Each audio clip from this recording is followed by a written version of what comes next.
এখানে শুনতে পাবেন বিশ্বের সবচেয়ে সুন্দর সুরের আজহান। আল মদিনা আল মনোয়ারা, মক্কার পর ইসলামের দ্বিতীয় পবিত্র শহর। এখানেই অবস্থিত হজরত মুহাম্মদ সাল্লাল্লাহু আলাইহি সাল্লামের রিয়াজ, ইসলামের প্রথম মসজিদ মসজিদুল কুবা এখানেই অবস্থিত। দুই কেবলার মসজিদ, যেই মসজিদে প্রথম কেবলা পরিবর্তন হয়।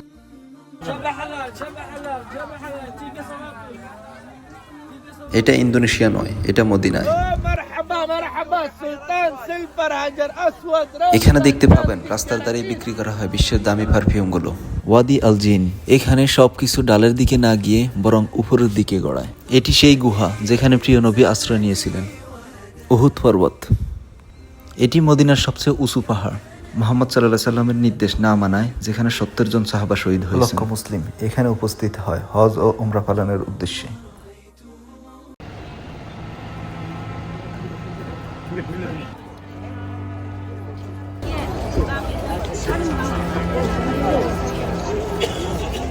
মদিনার প্রথমে এই ছাতাগুলো আপনার নজরে আসবে।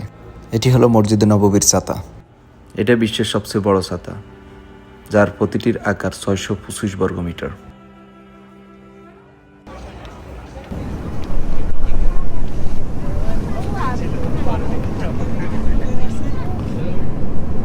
এখানে ঠিক আমার সামনে রিয়াজুল জান্নাহ অবস্থিত, বিশ্বের বুকে এক টুকরো জান্নাত।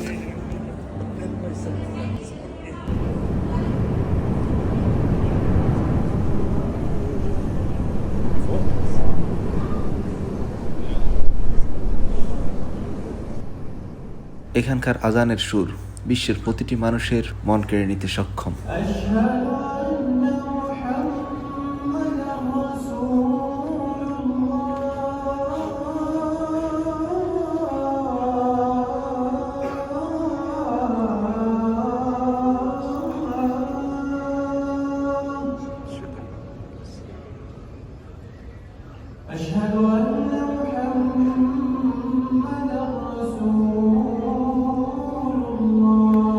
জান্নাতুল বাকি, আরবিতে বাকিউল গারদাক, পবিত্র মদিনার একটি ঐতিহাসিক কবরস্থান যেখানে ইমাম মালিক রাদিয়াল্লাহু তাআলা এর কথা মতে প্রায় 10,000 সাহাবা কবরস্থ আছেন।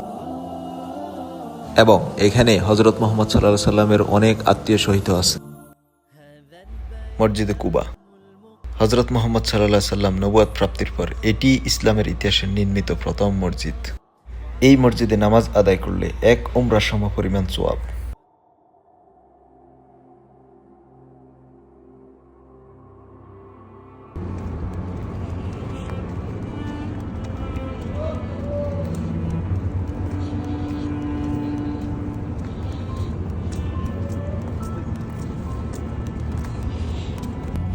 উহুদ প্রান্তর, যেখানে 70 জন সাহাবী শহীদ হয়েছিলেন।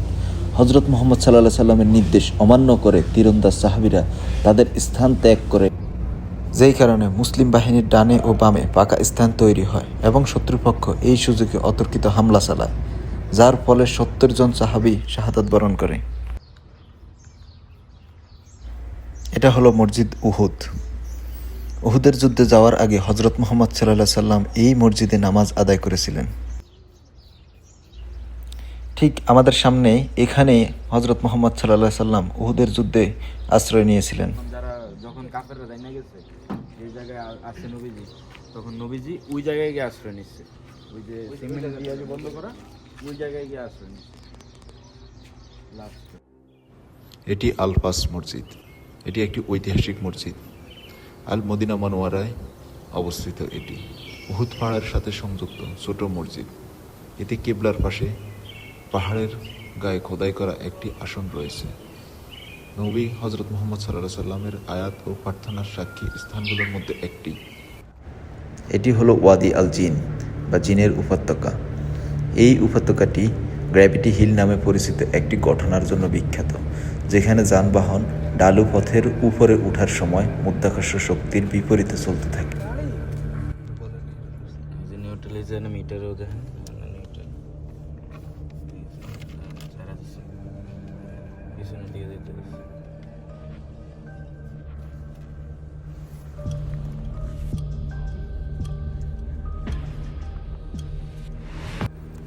এখন ঠিক আমাদের গাড়িটি নিউট্রাল অবস্থায় আছে, যার গতি নিচ থেকে 120 থেকে 140 পর্যন্ত উঠতে সক্ষম। এখানে একটি ডালু পথ রয়েছে যা মধ্যাকর্ষণ শক্তিকে উপেক্ষা করে বলে মনে করা হয়।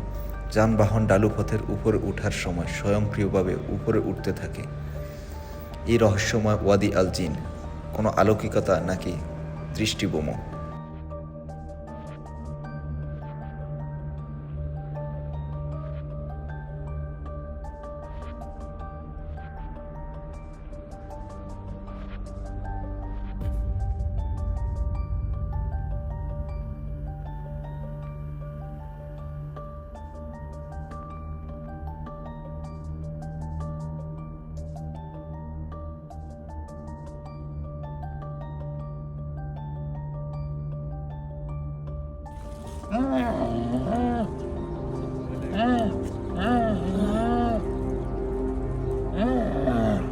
Ayo, ayo, ayo, ayo. Naik unta, ayo, naik unta.